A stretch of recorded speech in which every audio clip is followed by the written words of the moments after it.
नमस्कार विद्यार्थी मित्रांनो, आपण जी सिरीज सुरू केली आहे मित्रांनो दशांश अपूर्णांकाची, आज आपण दशांश अपूर्णांकामधील याच्या पुढचा घटक शिकणार आहोत आणि तो आपला उपघटक आहे मित्रांनो आज भागाकार.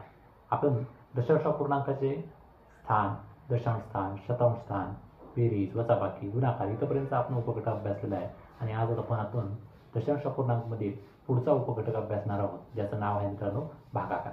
आपल्याला ह्या सर्व क्रिया समजल्या असतील अशी मी अपेक्षा करतो आणि आज दशांश अपूर्णांकाचा भागाकार करताना मात्र बऱ्याच विद्यार्थ्यांना आपल्याला अडचण येते मित्रांनो की आता नेमका दशांश द्यायचा कुठं आणि दशांश देताना आता खूप काळजी घ्यावी लागते आणि दशांश आपला एक जरी अंक मागं पुढे झाला तरी आपण संख्यांची किंमत काय होते पूर्णतः बदलून जाते. चला तर मग आज आपण पाहूया की दशांश अपूर्णांकाचा भागाकार आपण कसा करायचा. नक्कीच तुम्ही जर नवीन असाल तर माझ्या यूट्यूब चॅनलला नक्कीच लाईक, शेअर आणि सबस्क्राईब करायला मात्र विसरू नका. चला पहा मित्रांनो, तर आज आपण पाहणार आहोत दशांश अपूर्णांकामध्ये भागाकार. दशांश अपूर्णांकामध्ये आपल्याला शिकायचं मित्रांनो भागाकार. आता भागाकारामध्ये आपण पहिले उदाहरण पहा.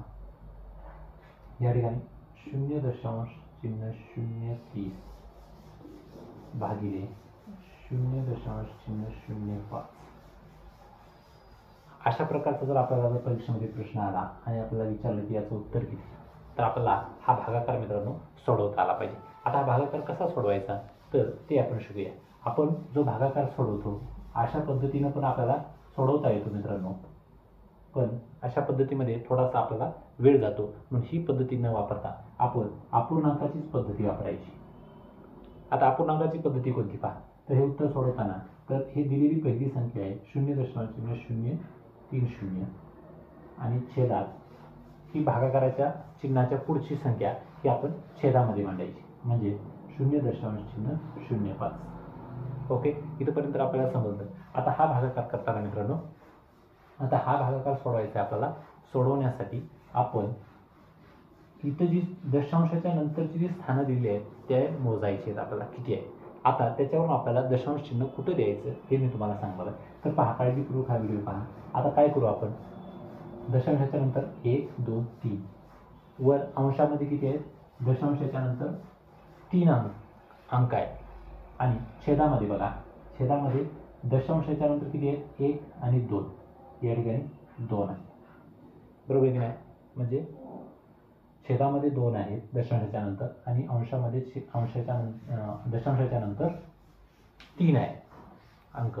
तर आता या ठिकाणी बघा, इथं खाली 2 आहेत, वर 3 आहेत, म्हणजे खालचे 2 हे जर कट केले आणि वरच्या 3तून जर 2 वजा केले मित्रांनो तर वर एक किती राहिला, 1 जास्त आहे बरोबर की नाही.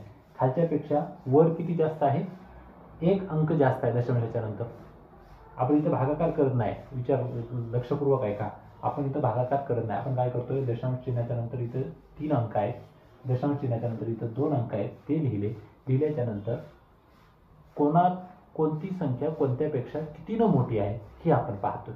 आता इथं 2 आहेत, इथं 3 आहेत, म्हणजेच अंश हा छेदापेक्षा कितीनं मोठा आहे तर तो 1नं मोठा आहे बरोबर नाही. 1नं मोठा आहे म्हणजे अंश मोठा आहे म्हणून आपण काय करायचं मित्रांनो, छेदामध्ये 1 शून्य वाढवायचा. आता कसा वाढवायचा, आता ही जी दिलेली संख्या आहे तर आपण काय करायचं, फक्त 30 ठेवायचं इथं 30 छेद. आता इथं 5 आहे म्हणून हा 5.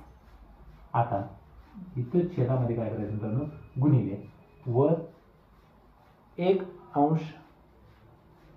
अंशाच्या नंतरचा 1 अंक जास्त आहे म्हणून आपण छेदामध्ये काय करायचं, एकावर 1 शून्य द्यायचा म्हणजे 10. छेदामध्ये आपण काय करायचं, 1 शून्य द्यायचा.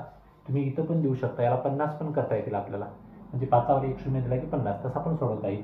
पण आपण काय केलं, 5 गुणिले 10 असे आपण ठेवू शकतो. आता आपण याचा करू शकतो मित्रांनो, बघा 5 एके 5, 5 × 30 म्हणजे आता आपलं उत्तर काय आलं मित्रांनो, 6/10. आणि आपण याचं उत्तर लिहू शकतो, छेदामध्ये ज्यावेळेस 1 शून्य असतो त्यावेळेस 1 अंक आपण काय करायचा, उजवीकडे सोडायचा आहे आणि दशांश चिन्ह द्यायचं आहे. म्हणजेच या ठिकाणी 0.6 हे आपल्या काय झालं, या भागाकाराचं उत्तर आलेलं आहे. बघा, त्यानंतर दुसऱ्या प्रकारचं एक गणित अभ्यासूया.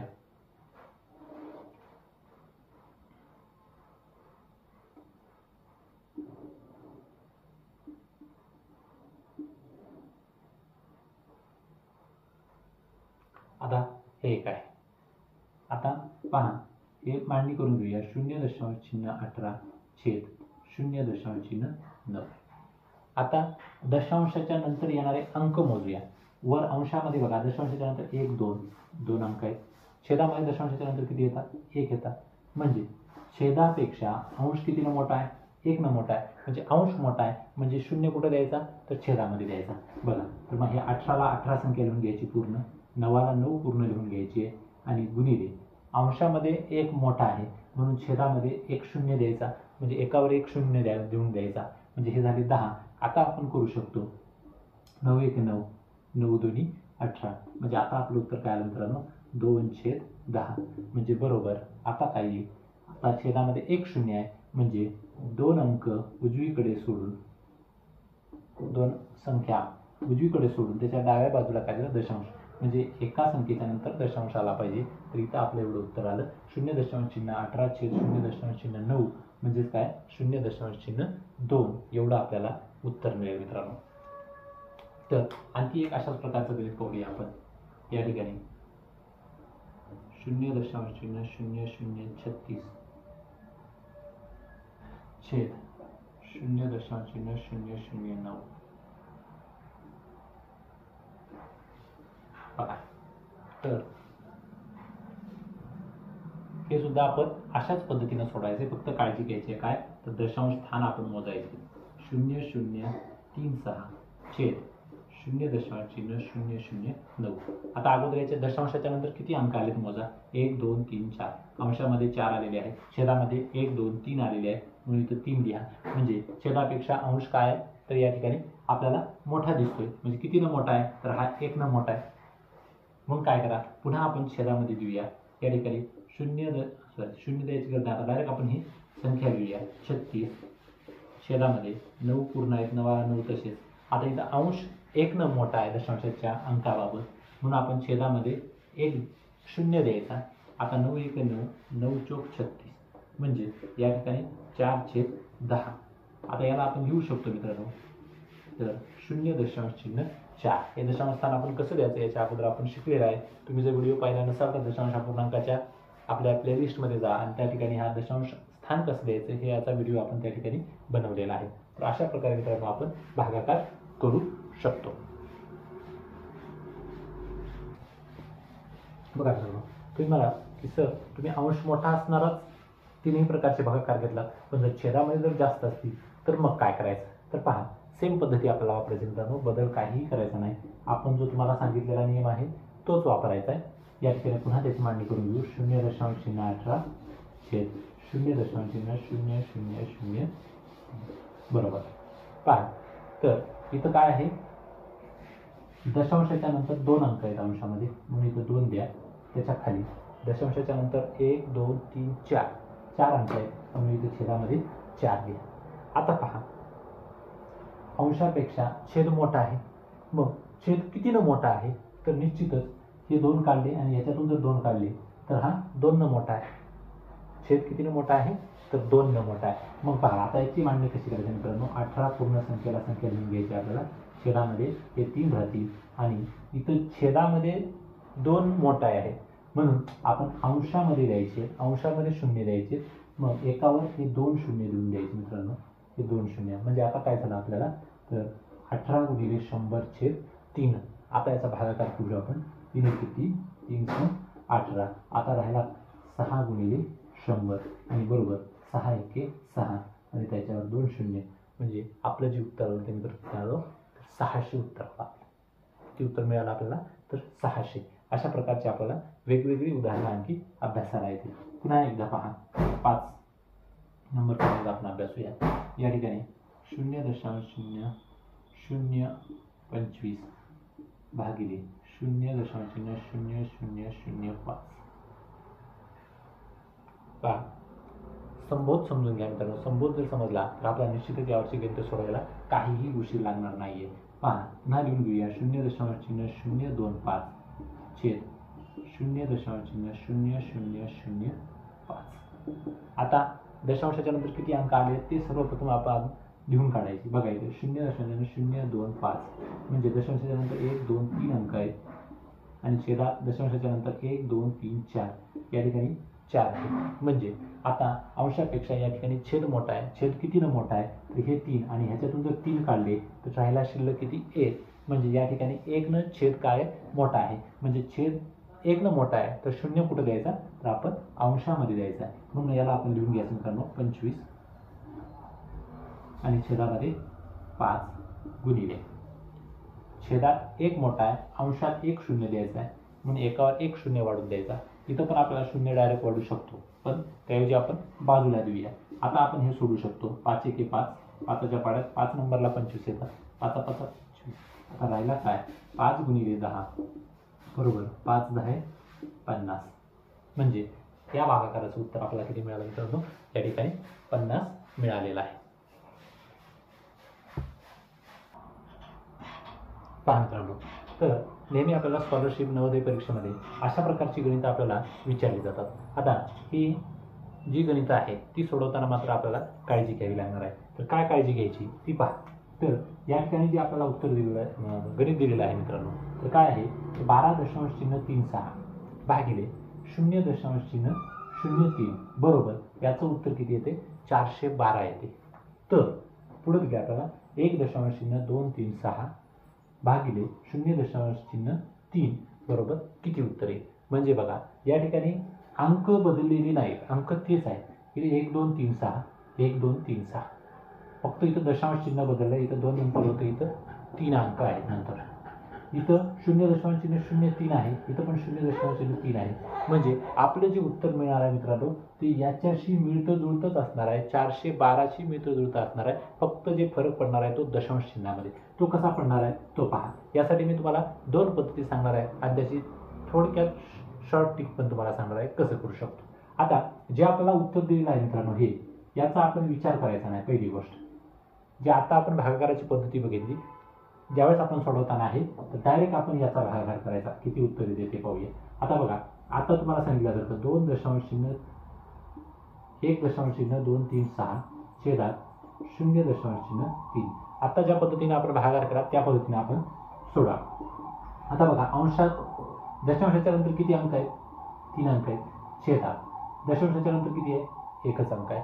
म्हणजे आता बघा छेदापेक्षा अंश कितीनं मोठा आहे 2 मोठा आहे. मग अंश 2 जर मोठा असेल तर आपले शून्य कुठं लागले पाहिजेत छेदात लागले पाहिजे. म्हणून आपण ह्याला काय करा 1 2 3 6 छेदात हे 3 जसे असतं ते गुणिले.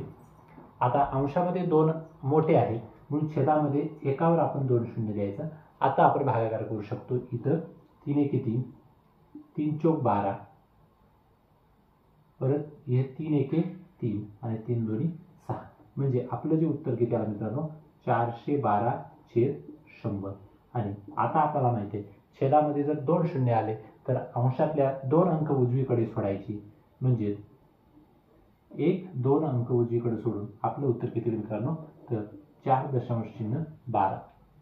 असं आपल्याला ही आत्ता जी भागाकाराची पद्धती शिकली त्याप्रमाणे आपल्याला सोडवता येते. आणि जर आपल्याला ही जर सोडवायची नसेल तर दुसरी एक मित्रांनो ट्रिक आहे. ती आता ती ट्रिक काय आहे बघा. तर इथं हे एवढा भागाकार आपण करत बसण्यापेक्षा डायरेक्ट आपण करू शकतो 1.236 छेद 0.3. आता काय झाले इथं भागाकारामधले अंक आपले बदललेले नाहीये. म्हणजे आपलं उत्तर किती येणार आहे 412 आपल्या अंकामध्ये उत्तरामध्ये राहणारच आहे.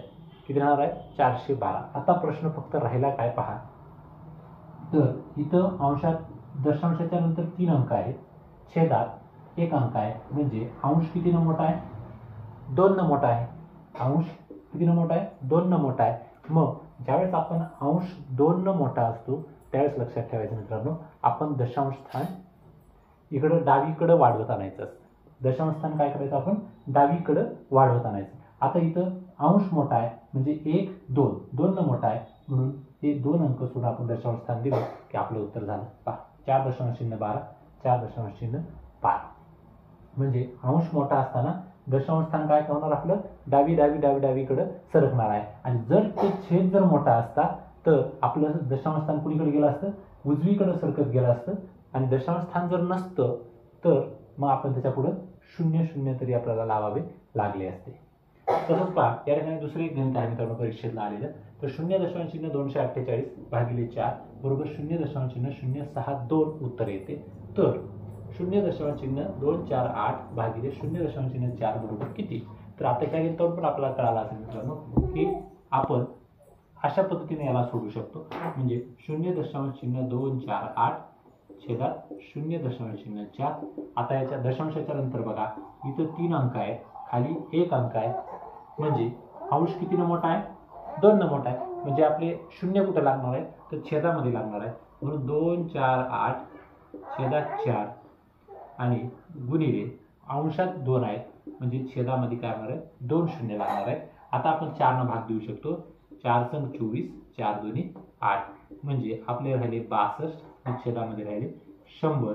आता ह्याला आपण दशांशामध्ये लिहू शकतो. 2 अंक उजवीकडे सोडून, 2 शून्य आहेत म्हणून 2 अंक उजवीकडे सोडून दशांश चिन्ह देऊ आणि इथं 0.62 असं आपलं उत्तर येणार आहे. किंवा आपण जी शॉर्ट ट्रिक बघितली त्या शॉर्ट ट्रिक्सनुसार पण आपल्याला 0.248 छेद 0.4 इथं पण आपण लिहून घ्यायचं आहे. 3 1 म्हणजे अंश कितीनं मोठा आहे? 2 न मोठा आहे. म्हणजे आपलं जे उत्तर येणार होतं ते किती येणार होतं? हेच येणार आहे मित्रांनो, 0.062 याच्याशीच मिळतं जुळतं येणार आहे. कारण की अंक आपले सारखेच होते, म्हणजे याच्याशीच मिळतं जुळतं येणार असेल तर हे जे आहे की इथं काय आहे मित्रांनो, आता अंश जो दिलेला आहे आपला पूर्ण संख्या काय होती? तर 62 ही आपली पूर्ण संख्या आहे. मग अंशात 2 काय आहेत? ज्यादा आहेत दशांशाच्या नंतर अंक, म्हणून आपण देताना काय करायचे? तर ते डावीकडे द्यायचे. आता या 62च्या आता डावीकडे 2 अंक जर आपण डावीकडे आलो तर 0.62 हे आपल्याला उत्तर मिळून जाईल मित्रांनो. इथे सुद्धा बघा 0.62 आपल्याला उत्तर आलेलं आहे. तर अशा प्रकारची आपल्याला शाब्दिक प्रकारची ही दशांश अपूर्णांकाची भागाकाराची ही या प्रकारची गणितं आपल्याला जास्तीत जास्त परीक्षेमध्ये विचारतात. म्हणून अशा उदाहरणांचा जास्तीत जास्त सराव करा मित्रांनो. आणि या ठिकाणी आपला दशांश अपूर्णांकाचा आपण सर्व प्रकारची उदाहरणं या धड्यामध्ये अभ्यासलेली आहेत मित्रांनो. नक्कीच तुम्हाला हा माझा व्हिडिओ आवडला असल्यास लाईक, शेअर आणि सबस्क्राईब करायला मात्र विसरू नका. धन्यवाद.